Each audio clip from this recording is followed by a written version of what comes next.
In episode 22, Yingguo arrives in Hell City with her team, and the coach tells them that they have 2 days to rest. They will meet each other in 2 days. Meanwhile, Yiyang approaches Yingguo. She asks if he doesn't have an interview.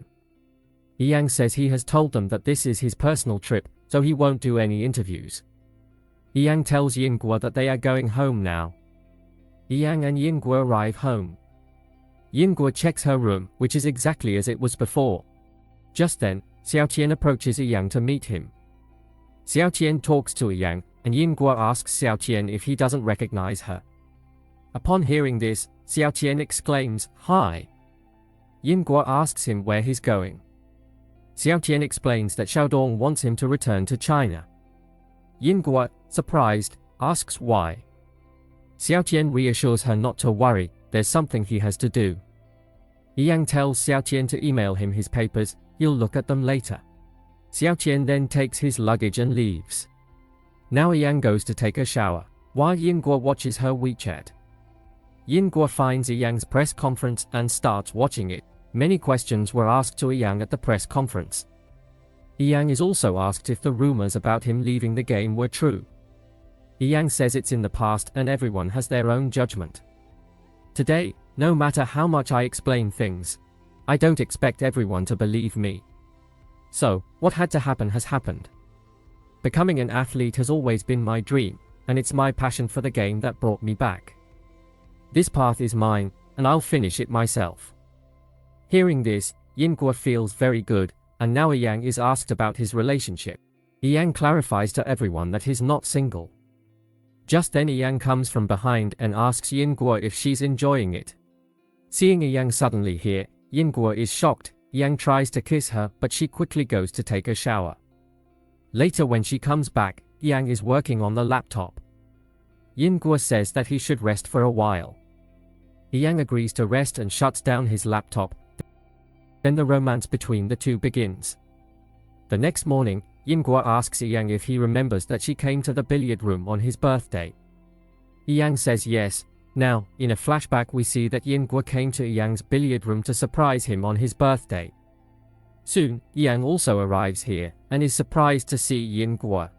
Yiyang tells Yingguo that if she's here now, she should rest for a while, but Yingguo insists that they should celebrate his birthday first. Yingguo mentions that it's the second birthday they will celebrate together. Hearing this, Yiyang looks happy. In the present, Yingguo says she misses his billiard room and the people there. Yiyang suggests that they should go there. Yingguo then begins to mention how Lin Lin took special care of her during training and asks did Lin Lin ever like anyone other than Xiaodong?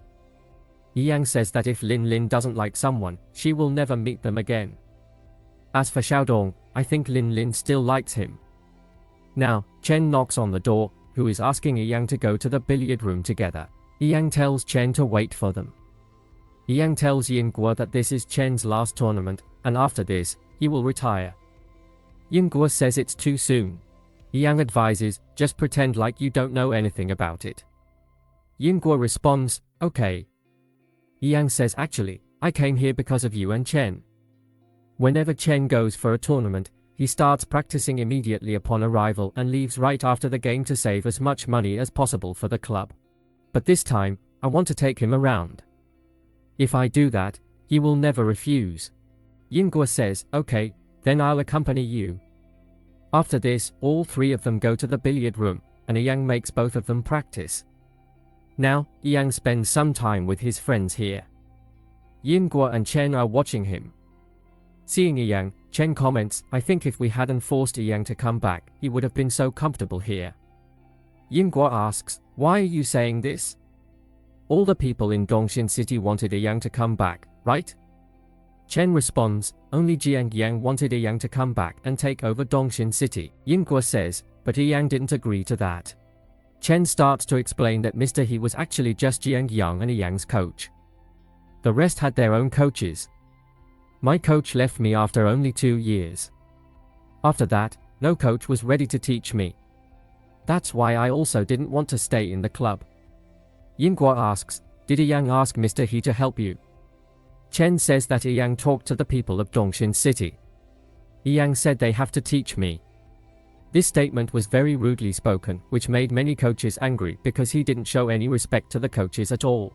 Yingguo laughs and says, listening to this, anyone could get angry. Chen says, but if Yiyang hadn't done this for me, maybe I would have changed my career. Afterward, Yingguo goes outside to Yiyang. Yiyang says to Yingguo, look in front of you. Yingguo asks, you going to treat me again? Upon hearing this, Yiyang tells her, wait for me here. When Yiyang goes to buy ice cream for her, she takes pictures of him from a distance. Chen also arrives, and Yiyang gives the ice creams to Yingguo and Chen. Yiyang and Yingguo enjoy their time together here. Seeing this, Chen starts saying, Yang, now I can't see you both like this anymore. Hearing this, Yang starts smiling. Then, all go to a restaurant to eat noodles. Yiyang tells them, I have to go to Helsinki tomorrow, so you both can practice yourselves.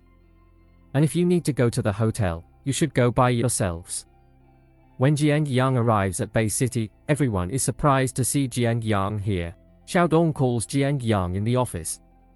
Xiaodong gives him a doctor's card and starts saying that he is the chief physician. He is a very experienced doctor and he is also a friend of my dad's. Hearing this, Yiyang says that he can't believe that he cares so much about him. Xiaodong says that he doesn't want to lose a good opponent. Yiyang thanks him for the doctor's recommendation and starts saying that since I'm here now, I'll play a game with you because I don't know when I'll be able to play the next game after surgery. On the other hand, Chen has had too many drinks, so Yiyang takes him back home. Meanwhile, Xiaodong says that you are using the advantage of this surgery to force Yiyang to become the head of Dongxin City. Yiyang says that I need to have my surgery, and if Yiyang can handle everything well, then I won't have any worries about Dongxin City. Yiyang says, I don't want to disappoint Mr. He. If there were anything else, I would be ready to do it, but I don't want to do this. On the contrary, Yiyang says that neither Dongxin City is mine nor anyone else's. Yiyang says that to take Dongxin City to where it is today, he has put a lot of effort into it. Yiyang says that bringing Dongxin City here was difficult, but I believe that Yiyang can do better than me. Yiyang says that Yiyang is not like me and Xiaodong. He started his career much later and won the championship, and his achievements are the result of his hard work. Yiyang says that I have made a lot of efforts for Dongxin City, so I want it to be better. Yiyang says that I don't deserve this, while Yiyang says that Yiyang is better than me. Yingguo advises, you should take some time to decide, regardless of your decision, I will always support you. Yingguo, seeing him too serious, says, you just won the championship, so you should be happy. Yiyang smiles upon hearing this. Meanwhile, Chen comes out of his room, drinks some water, and upon seeing them together, goes back to his room. After he left, Yang and Yingguo start laughing.